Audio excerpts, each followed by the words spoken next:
masuk dalam rencanamu Bapa. Pikiranku, kehendakku, ku serahkan padamu harapanku. Mari berikan tepuk tangan buat Tuhan saudara. Haleluya. Kita akan memuji Tuhan pagi hari ini. Segala puji syukur hanya bagimu. Haleluya. Mari kita tepuk tangan bersama-sama saudara. Haleluya. Terima kasih Tuhan. Segala puji syukur hanya bagimu. Amin. Sebab kau yang yes Lord. Amin. Kami mau bersorak. Kami tinggikan namamu Tuhan. Haleluya. Segala puji syukur. Segala puji. Amin Tuhan. Terima kasih Tuhan. Sebab kau yang layak dipuja. Kami mau bersorak. Kami mau tinggikan namamu Tuhan. Haleluya. Haleluya. Soraklah. Sorak. Mari Bapak Ibu lambaikan tanganmu. Soraklah. Haleluya. Haleluya. Sorak, sorak. Soraklah. Haleluya. Sorak. Yes Lord. Haleluya. Makasih Tuhan. Terima kasih Engkau dahsyat. Kau ajaib Tuhan. Kau hebat ya Tuhan. Mari sama-sama saudara. Segala puji syukur. Segala puji syukur hanya bagimu Tuhan.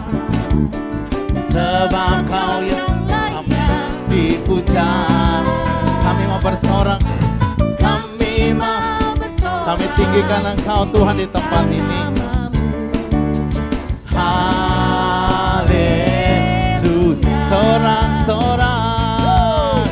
Soraklah. Haleluya. Hei, hei. Sorak. Amin. Haleluya. Sorak, sorak. Soraklah. Haleluya. Hei, hei. Soraklah. Haleluya. Haleluya, haleluya, haleluya. Sekali lagi. Haleluya. Sorakan haleluya. Haleluya. Dari setiap suku dan bangsa akan datang menyembah Tuhan. Katakan amin saudara. Tiba saatnya. Ya. Terima kasih Tuhan. Haleluya. Haleluya. Tiba saatnya kami berkumpul bersama. Amin. Dari setiap suku dan bangsa kami berdiri di hadapan tata anak domba. Satu suara menyatakan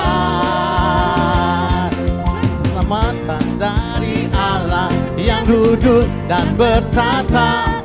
Kami naikkan pada anak domba. Haleluya. Pujian dan kekuatan, hormat dan kekuasaan, kemuliaan bagi Dia selamanya. Katakan haleluya. Engkau dahsyat Tuhan. Engkau luar biasa Tuhan. Haleluya, haleluya. Makasih Tuhan. Katakan tiba saatnya. Tiba saatnya kami berkumpul bersatu. Dari setiap suku dan bangsa berdiri di hadapan satu. Amin.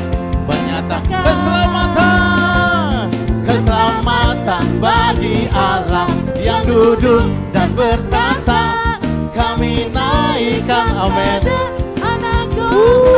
Pujian, pujian dan kehormatan, haleluya, kemuliaan bagi Dia. Selamat, keselamatan dari Allah yang duduk dan bertata, kami naikkan pada Anak Domba. Pujian dan kekuatan, hormat dan kekuasaan, kemuliaan bagi Dia. Katakan kemuliaan bagi Dia, kemuliaan bagi Dia. Sekali lagi kemuliaan bagi Dia, kemuliaan bagi Dia selamanya. Sorak-sorai buat Tuhan, katakan haleluya, haleluya, haleluya, haleluya, haleluya. Silakan duduk kembali Bapak Ibu.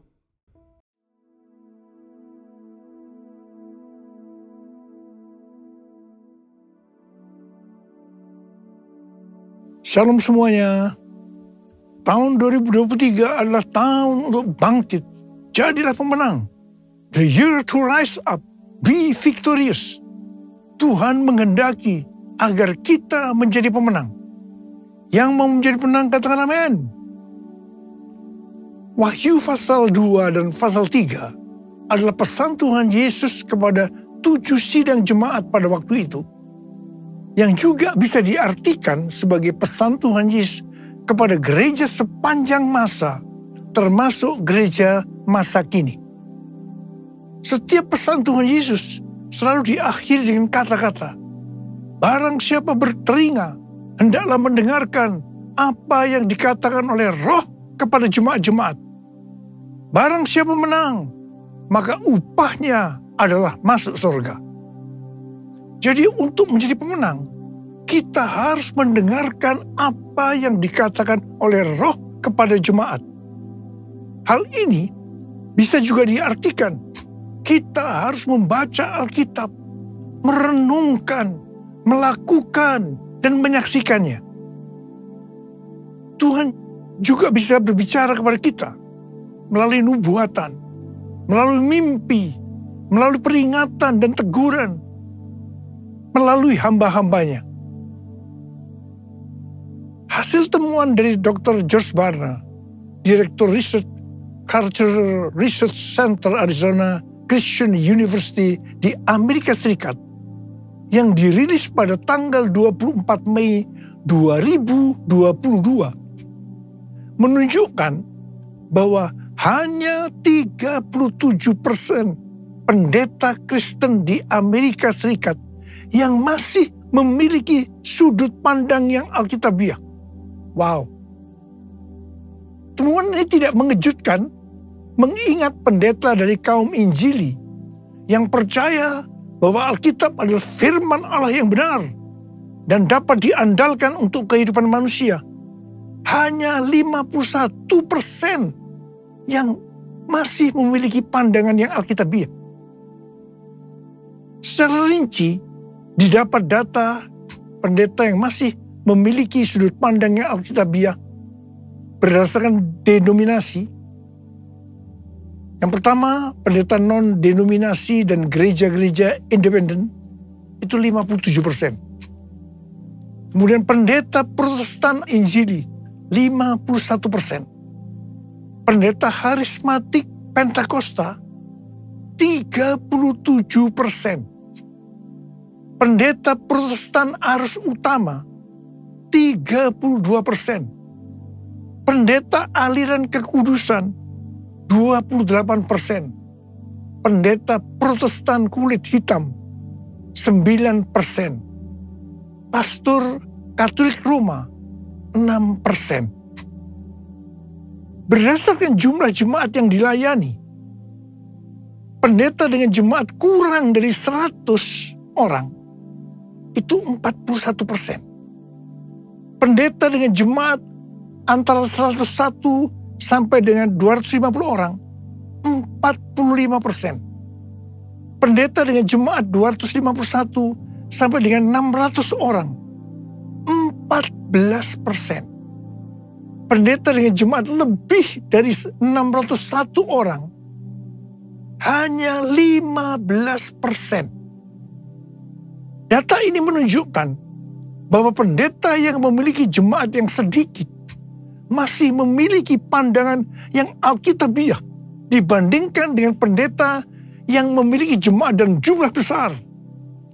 Pendeta yang memiliki jemaat kurang dari 250 orang berhasil mengintegrasikan iman mereka ke dalam perilaku sehari-hari melalui pemuritan yang terpadu, sehingga mereka tetap memiliki sudut pandang yang alkitabiah. Di era pasca pandemi, sekitar 9 dari 10 gereja di Amerika Serikat memiliki jemaat kurang dari 250 orang. Dari hasil survei ini didapat beberapa hal. Yang pertama, label gereja atau ciri khas sebuah gereja tidak lagi menggambarkan kualitas dari pendetanya. Contoh, label Protestan Injili yang berkonotasi gereja di mana Alkitab dihormati dan diajarkan sebagai firman Tuhan yang dapat diandalkan dan relevan bagi kehidupan manusia, ternyata hanya setengah dari pendetanya yang masih memiliki sudut pandang yang alkitabiah. Perbedaan yang mencolok antara pendeta yang memiliki pandangan yang alkitabiah dari kalangan Protestan dengan pastor Katolik, yaitu 40% berbanding 6%, ternyata tidak menghasilkan jemaat yang kualitasnya berbanding lurus. Studi di tahun 2021 mengungkapkan bahwa hanya 5% dari jemaat yang secara teratur menghadiri gereja Protestan dan hanya 1% dari jemaat yang teratur menghadiri gereja Katolik yang masih memiliki pandangan yang alkitabiah. Hal ini menunjukkan tidak ada gereja dari golongan manapun yang menyelesaikan tugas dengan baik. Beberapa pengamat mengatakan bahwa gereja besar menarik jemaat dengan mengkompromikan Injil, mengajarkan apa yang ingin didengar orang, bukan kebenaran sejati yang dinyatakan dalam Alkitab. Data dari penelitian di atas menunjukkan gereja besar cenderung tidak memiliki pendeta yang mempertahankan pandangan alkitabiahnya. Pendeta dari beberapa gereja besar menarik jemaatnya dengan mengajarkan standar budaya daripada standar Alkitab, dikarenakan pendetanya tidak memiliki pandangan yang alkitabiah. Pendeta yang tidak memiliki pandangan yang alkitabiah tidak akan bisa mengajarkan jemaatnya untuk memiliki pandangan yang alkitabiah. Melihat data-data ini, kita harus benar-benar introspeksi. Apakah saya hidup sesuai dengan firman Tuhan? Dan saya harap ini tidak terjadi di Indonesia. Salah satu cara untuk melihat apakah hidup kita sesuai dengan firman Tuhan adalah seperti yang disebutkan dalam Wahyu 2 ayat 1 sampai dengan 7. Yaitu apakah kita masih tetap memiliki kasih mula-mula. Apapun yang kita lakukan untuk melayani pekerjaan Tuhan, kalau itu tidak didasarkan kepada kasih yang mula-mula, Tuhan akan berkata kepada kita, betapa dalamnya engkau telah jatuh. Bertobatlah dan lakukanlah lagi apa yang semula engkau lakukan. Jika tidak demikian, aku akan datang kepadamu dan aku akan mengambil kaki dianmu dari tempatnya jikalau engkau tidak bertobat. Sesuai dengan keterangan Alkitab penuntun hidup berkelimpahan, mengambil kaki dianmu itu artinya Tuhan akan menolak dan mengeluarkan kita dari dalam kerajaannya. Jangan sampai kita mengalami hal yang seperti ini. Saya berdoa supaya setiap kita tetap dalam kondisi kasih mula-mula. Cinta Lord Jesus,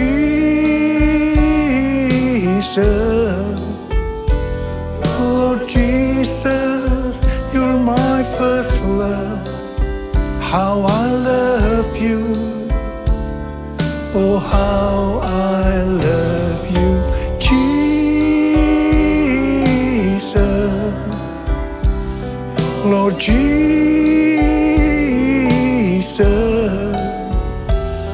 Lord Jesus, you're my first love.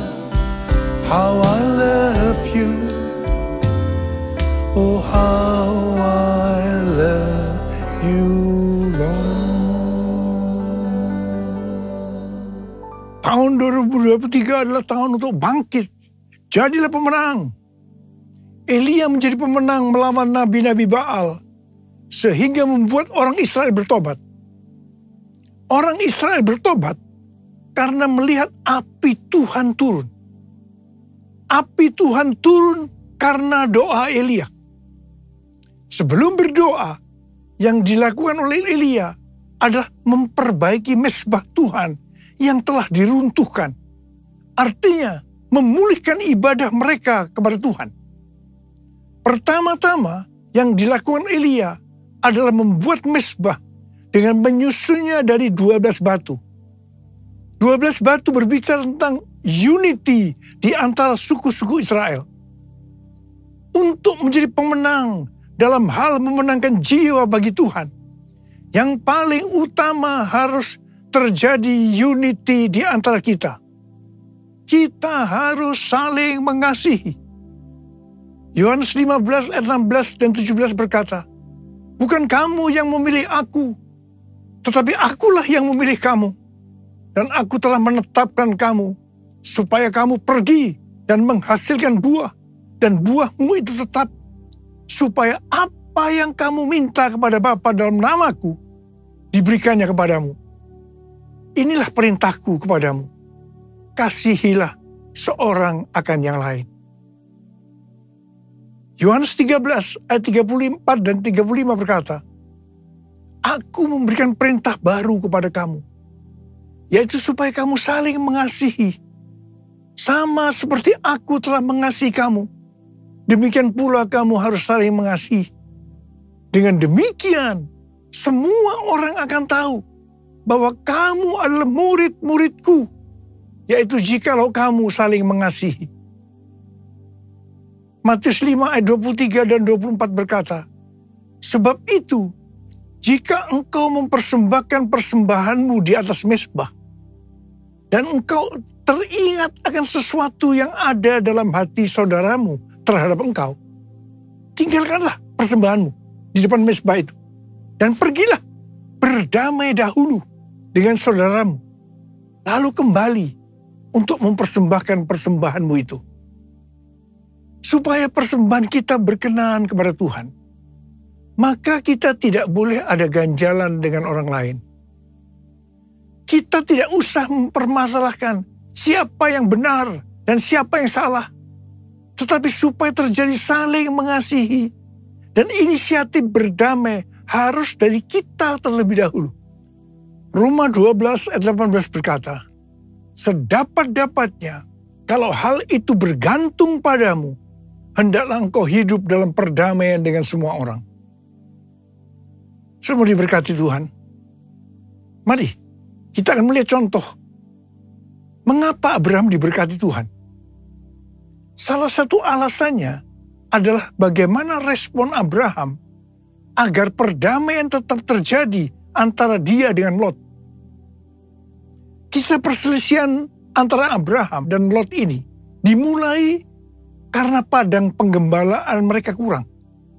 Disebabkan Abraham dan Lot diberkati luar biasa oleh Tuhan dengan ternak yang banyak, maka mulailah terjadi perkelahian antara gembala Abraham dan gembala Lot. Kalau ini dibiarkan, maka akan terjadi perselisihan antara Abraham dan Lot yang lebih besar lagi. Apa yang dilakukan oleh Abraham? Abraham mendatangi Lot terlebih dahulu. Meskipun seharusnya sebagai keponakan, Lot yang harus datang lebih dahulu kepada Abraham. Abraham berkata, Kita ini kerabat. Kita ini adalah saudara. Jangan kita bertengkar, karena akan menjadi contoh yang tidak baik kepada orang-orang di sekitar kita, yaitu orang Kanaan dan orang Feris. Dan terutama nama Tuhan tidak dipermuliakan. Kemudian Abraham menyuruh Lot untuk terlebih dahulu memilih tempat untuk pengembalanya. Abraham berkata kepada Lot, kamu pilih dulu dah di mana tempat lahan tanah penggembalaanmu. Nanti aku akan ambil sisanya aja. Wow, ini satu pengorbanan yang luar biasa. Dan ternyata Lot tidak sungkan-sungkan. Justru dia memilih daerah yang terbaik, yaitu daerah yang banyak airnya, tetapi sayang, dekat Sodom dan Gomora, di mana orang-orangnya jahat dan berdosa kepada Tuhan. Ini yang tidak diperhitungkan oleh Lot. Kisah ini diakhiri dengan Abraham diberkati Tuhan berlimpah, limpah, limpah. Sedangkan Lot harus pergi dari daerah itu karena Sodom dan Gomora dihancurkan oleh Tuhan. Kita harus bangkit dan menjadi pemenang dalam hal hidup saling mengasihi. Yang mau katakan amin. Ku mau hidup seturut kehendak Tuhan. Ku mau memberi semua yang ku dapat berikan. Ku mau cinta Dia lebih dari semua. Ku tak dapat membalas kasih-Nya. Ku tak dapat membalas kasih-Nya. Tanggal 21 sampai dengan 24 Juni 2023 di Amsterdam diadakan konferensi Empower 21 yang temanya adalah Everyone, a New Era of Evangelism. Ini diartikan sebagai munculnya cara penginjilan yang baru yang disebutkan sebagai Everyone. Konferensi ini disebutkan sebagai Everyone Conference 2023 di Amsterdam. Konferensi ini dihadiri lebih kurang 6.000 orang dari 130 negara. Dan yang ikut secara online 22 negara. Hampir semua yang terlibat dalam pelayanan. Saya berbicara 2 kali. Yang pertama di workshop. Dan yang kedua di Olympic Stadium pada hari terakhir. Saya diminta untuk berbicara tentang Pentakosta yang ketiga. Pada konferensi ini, Tuhan membukakan cara baru penginjilan kepada semua orang, everyone, sampai dengan tahun 2033. Artinya cara-cara baru untuk menyelesaikan amanat agung. Tahun 2009, Tuhan berbicara kepada saya sesuatu yang sangat serius tentang aku datang segera. Saya bertanya kepada Tuhan, apa yang akan Tuhan kerjakan? Dan apa yang harus kami lakukan? 6 bulan kemudian Tuhan menjawab pertanyaan saya dengan berkata, aku akan mencurahkan rohku. Aku akan mencurahkan rohku, kata Tuhan. Pada waktu roh kudus dicurahkan akan terjadi seperti di Yoel 2 ayat 28 sampai dengan 32. Akan ada 3 tanda yang terjadi. Tanda pertama, anak-anak, pemuda, orang tua akan dipakai Tuhan secara luar biasa. Haleluya. Tanda yang kedua, akan terjadi mujizat-mujizat secara luar biasa. Dan tanda yang ketiga, akan terjadi goncangan-goncangan yang luar biasa. Melalui 3 tanda ini akan terjadi penggenapan dari Yoel 2 ayat 32. Yaitu akan banyak orang yang berseru kepada nama Tuhan. Dan mereka yang berseru kepada nama Tuhan akan diselamatkan. Jadi akan terjadi penuaian jiwa besar-besaran. Tahun 2009 ini juga merupakan 100 tahun nubuatan dari William Seymour yang berkata pada tahun 1909 bahwa 100 tahun ke depan akan terjadi pencurahan Roh Kudus yang dahsyat, yang melebihi yang terjadi di Azusa Street. Gerakan ini tidak akan berhenti sampai Tuhan Yesus datang kembali. Amin. Pada tahun 2009 ini juga, Billy Wilson meminta saya untuk bergabung dalam acara konferensi Empower 21 di Oral Roberts University, Tulsa, Oklahoma. Ketika saya bertanya apa yang dimaksudkan dengan Empower 21, maka diberikan pengertian. Yang pertama, tentang generasi anak-anak muda. Dan yang kedua, tentang apa yang akan Roh Kudus kerjakan 100 tahun ke depan. Ini kalau Tuhan Yesus belum datang. Saya langsung berkata, oke. Saya bergabung. Karena saya mendapatkan seperti apa yang Tuhan bicara kepada saya. Tahun 2011 diadakan konferensi Empower 21 di Asia, di SICC. Kita pada waktu itu diberikan pengertian bahwa ini akan menjadi trigger untuk gerakan Empower 21 berikutnya. Tahun 2013, konferensi Empower 21 Asia yang kedua di SICC. Di sini Tuhan berbicara bahwa yang dimaksudkan dengan pencurahan Roh Kudus yang terjadi hari-hari ini, itu adalah Pentakosta yang ketiga. Tahun 2013 ini juga diadakan pertemuan Global Council di Honolulu, Hawaii.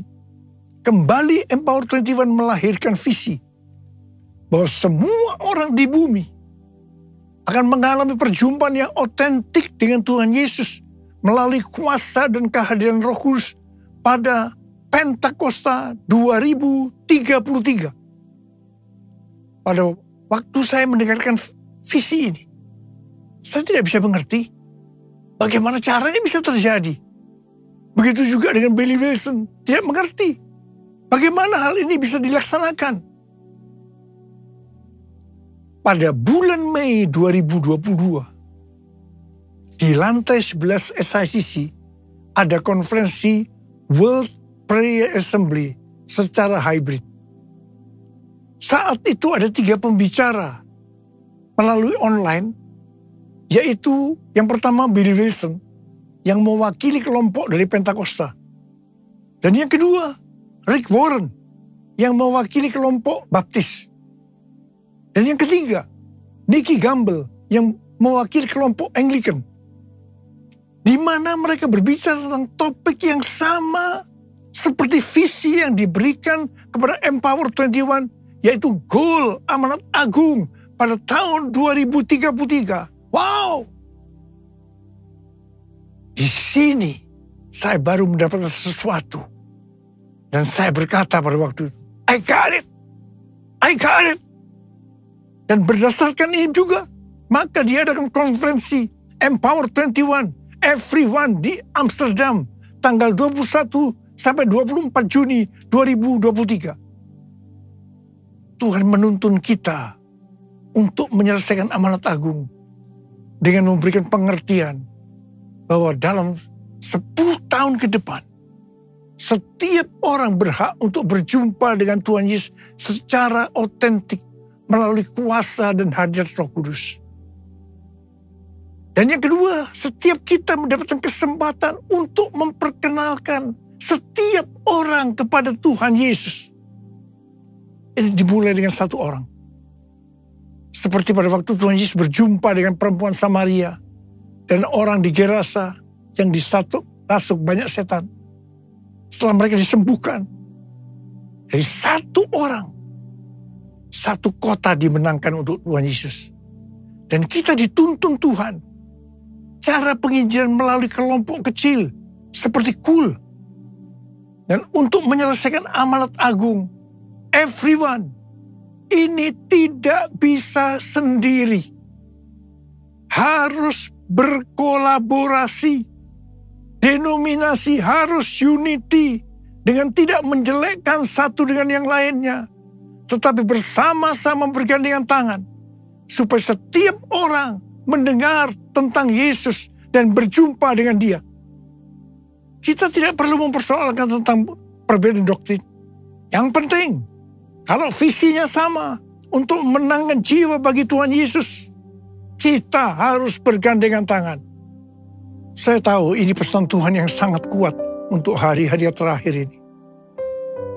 Bahwa kita diminta untuk unity. Berkolaborasi. Menghilangkan segala perbedaan-perbedaan yang ada selama ini. Tidak perlu dipermasalahkan. Dan mari bergandengan tangan untuk memenangkan jiwa bagi Tuhan. Saya percaya ini adalah pesan Tuhan buat kita semua. Dan mari, saya ajak saudara untuk angkat tangan. Kita akan berkata kepada Tuhan, satukan kami ya Tuhan bersama dengan tali yang tak putus.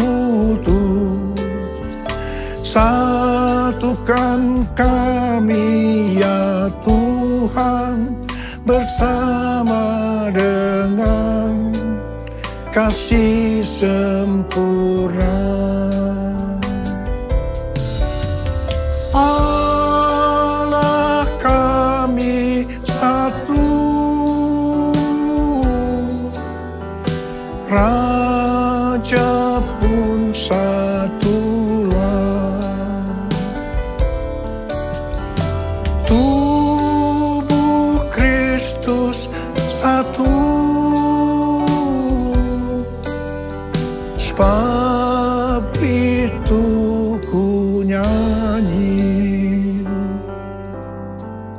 sebab itu ku nyanyi. Uralaba syara laba laba laba laba laba laba laba. Uriala laba laba laba laba laba laba. Uriala laba laba laba laba laba laba laba laba laba. Uriala laba laba laba laba laba laba. Oh Jesus, satukan kami ya Tuhan, satukan kami ya Tuhan. Kami tidak bisa sendiri-sendiri, tapi kami harus berkolaborasi dengan dasar unity satu dengan yang lain untuk memenangkan jiwa. Everyone. 2033. Kami tahu Tuhan, setelah amanat agung selesai, Engkau akan datang kembali. Sebab itu ku nyanyi, sebab itu ku nyanyi.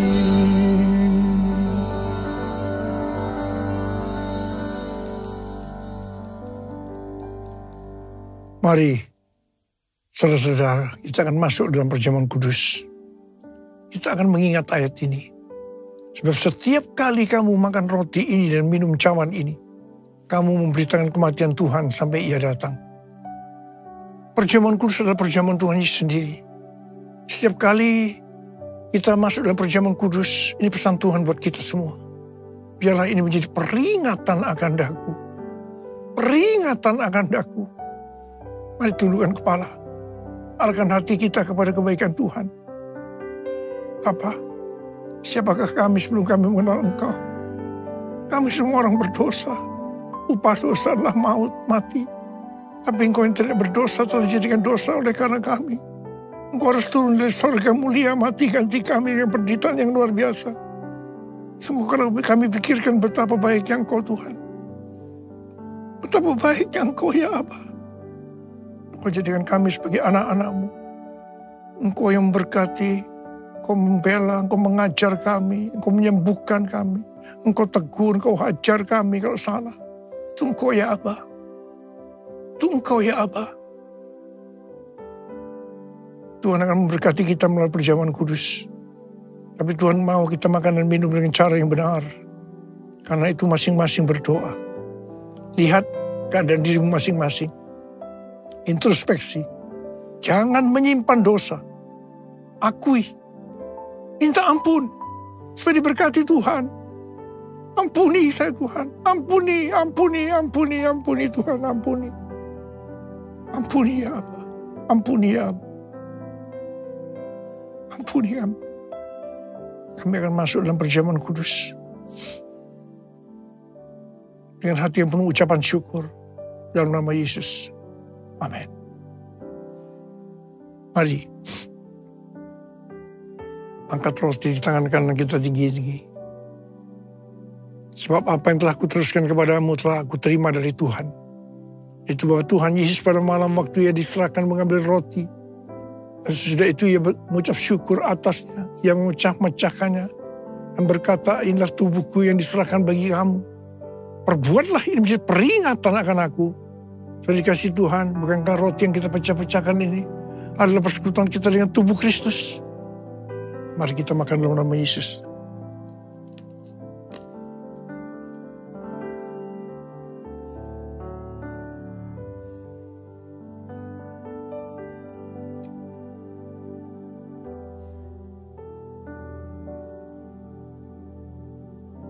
Angkat cawan di tangan kita tinggi-tinggi.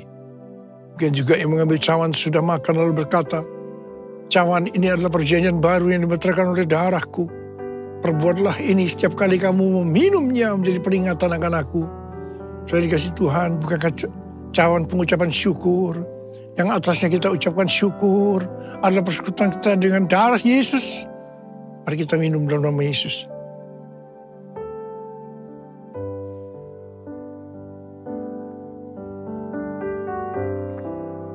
Angkat tangan kita, ucapan syukur dan terima kasih dengan suara. Tuhan terima kasih ya Tuhan. Tuhan terima kasih ya Tuhan. Terima kasih ya Tuhan, terima kasih. No rara bara bara bara bara bara bara. Ora bara bara bara bara. Bapa, kami berdoa buat anak-anak-Mu. Mereka membutuhkan pertolongan Tuhan. Kau saat ini sedang menyembuhkan yang sakit. Sedang membebaskan yang terikat. Kau menghibur yang susah. Kau menguatkan yang lemah. Tuhan terima kasih berkebaikan. Terima kasih, terima kesembuhan. Terima. Tuhan terima kasih. Terima kasih Yesusku. Terima kasih Yesusku. Puji syukur hanya bagi Tuhanku. Terima kasih Yesusku, terima kasih Yesusku. Puji syukur hanya bagi Tuhanku. Terima kasih Yesusku, terima kasih Yesusku. Puji syukur hanya bagi Tuhanku. Terima kasih Yesusku, terima kasih Yesusku. Puji syukur hanya bagi Tuhanku. Puji syukur hanya bagi Tuhanku. Puji syukur hanya bagi Tuhanku.